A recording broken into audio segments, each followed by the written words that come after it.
Oh my goodness, San Antonio Spurs fans, so much has happened in the last 24 hours. Not one, but two Spurs trades, and, well, there was a Summer League game last night. Go, Spurs, go, 'cause the Giants stink.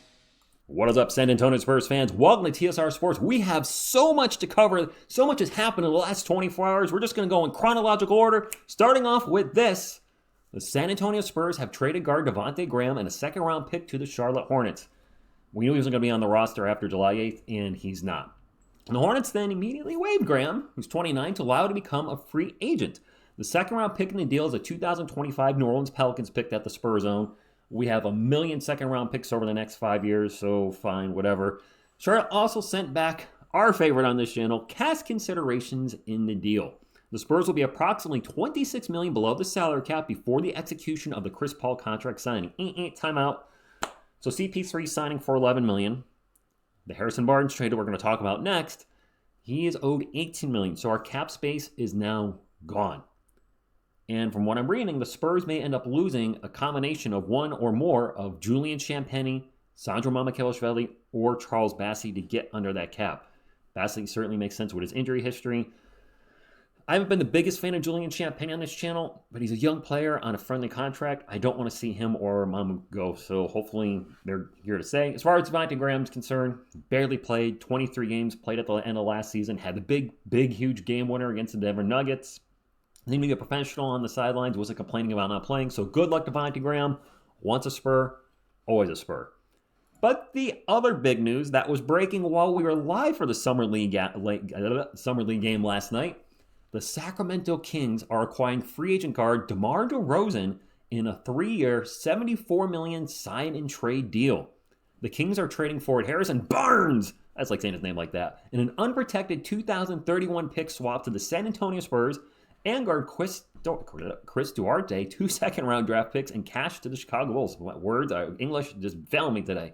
Sacramento pursued DeRozan to partner with All-Star guard De'Aaron Fox, All-Star center Domantas Sabonis, and promising young forward Keegan Murray in a bid to become a more explosive offensive team in the Western Conference. And yes, they will be. So we've been talking about this channel, how the West keeps getting better. The Kings are now, I assume, going to be better. Let's skip all the stuff about DeRozan. No disrespect to DeRozan. If you're a San Antonio Spurs fan, he played for us for 3 years. We don't have to go over what he's done in the league. We know. We saw him for 3 years. As far as our Spurs are concerned, the Spurs bring on Barnes, 32, to join free agent arrival Chris Paul. Barnes averaged 12 points, 3 rebounds for the Kings last season, shooting about 47% from the field and about 39% from three-point range on 4.7 attempts per game. I forgot this. He won an NBA title in 2015 with the Golden State Warriors, so he is an NBA champion. His career averages are 14 points and 5 rebounds since being taken with the 7th pick in 2012 by the Warriors. The Spurs will take Barnes into the remaining cap space to make the deal work. So, again, reiterating, we're at a cap, and now this is where I got to talk about my 2 cents. Of course, drop your 2 cents down below. Love to read your comments, your thoughts on the Devontae Graham thing, and your thoughts on Harrison Barnes becoming a Spur. And there's a lot to unpack here, so I'm going to go over my whole spiel. First off, this is a vet. From what I'm reading, has a great reputation. He's going to be a mentor. Probably to Sohan, maybe to just a lot of guys on the team. We've been talking about how the team needs vets. We have them. Chris Paul and Harrison Barnes. When we wanted some vets in, we got them. He's going to help our floor spacing. He can shoot and score. And that's about it at this point of his career. He's not a great defender. He's not a great rebounder. And he is absolutely not a great passer or playmaker, as evidenced by his 1.8 assists per game career average. If he gets the ball, he's looking to shoot. And the second option is going to be to shoot. And the third option is going to be to shoot. He's going to take the shot. He is on the books next year for $19 million as well. I do have a slight concern there because we have a lot of picks in next year's draft. And if we end up hitting a home run and getting the first overall pick, we might have some cap issues. Is this a player, though, the Spurs could look to, like Chris Paul? Could this be a situation where we have him right now, and then when the trade deadline comes up, is this a player that we can maybe try to move to a team that needs shooting? I don't know. I see these are clearly, especially Chris Paul, these are short-term fixes, if you will, but they're good fixes. They're going to help mentor all our young guys. And speaking of all our young guys, this is what I really wanted to address and really wanted to get from you guys. What happens with our depth chart? The starting lineup appears to be, in looking around online, and I assume Barnes is going to start. Looks like the starting lineup is Wemby, Sohan, Barnes, Vassell, and Chris Paul. So we're going to have a nice mix of young and, I don't want to say old, vets. The primary bench looks like it'll be Collins, probably Mamu, obviously Kelvin, Trey, and Castle has got to be coming off the bench with us getting these two vets. I can't see any way, shape, or form now that he starts unless he kills it in Summer League and preseason, which we're going to talk about him in just a few moments.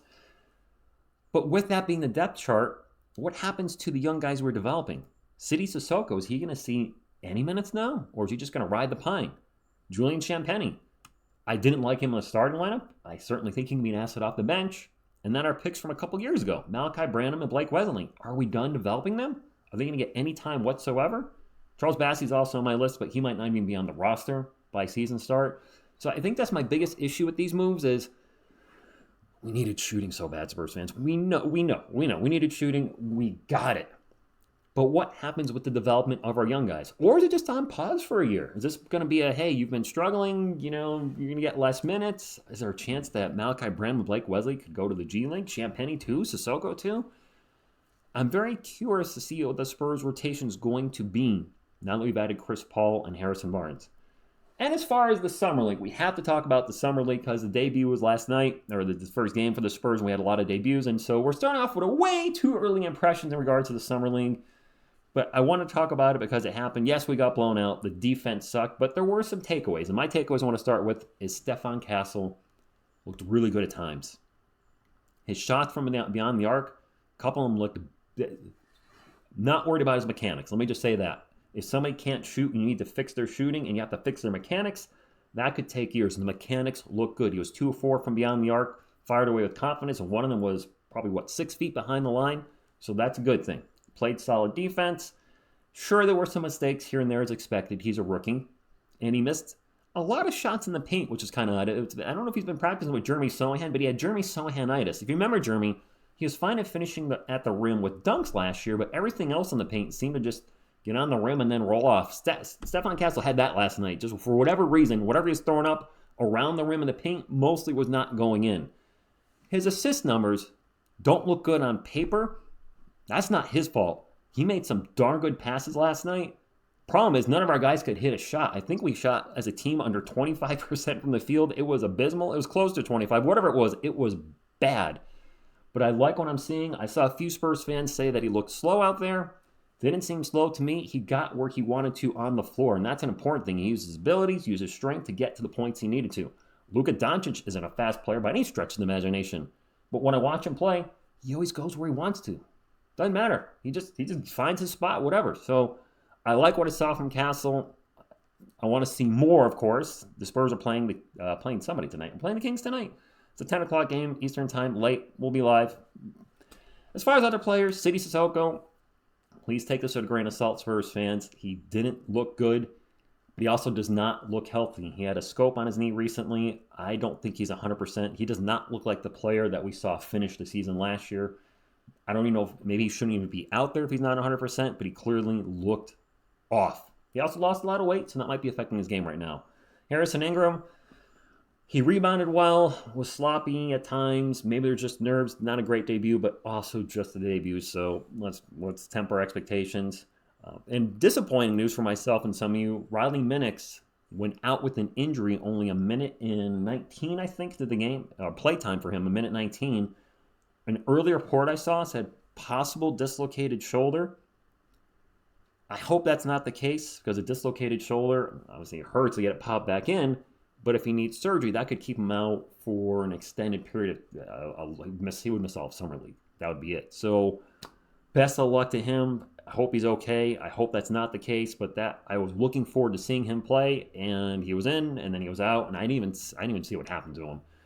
As far as some other takeaways that are not so positive for our Summer League guys, and you guys have mentioned this, Jameer Nelson Jr. and Seth Milner Jr. were awful last night. Granted, it's just one game, but my goodness, I'm pretty sure I read, maybe it was yesterday's video, that Jameer Nelson, he's much shoot first, and he was taking a lot of shots. He finished, I think, 3 of 10 from the field, turned the ball over a few times.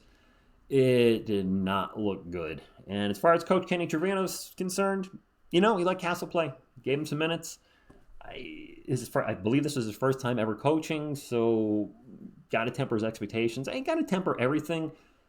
But as Spurs fans, what we didn't want to see is a blowout. We didn't want to see our guys get blown out because we had so many huge losses last year, the 18-game losing streak, and it just, you're coming to this season, and this game doesn't count per se, but you wanted to see more than, I think it was a 32 blowout last night. So hopefully we play better tonight.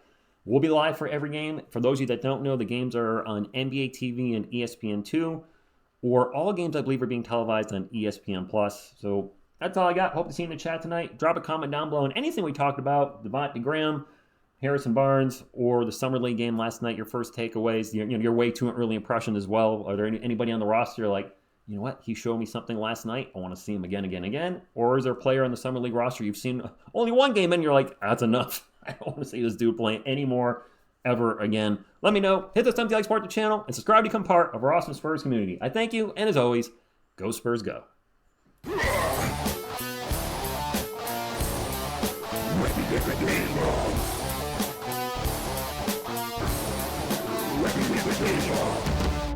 It makes it to Wembley.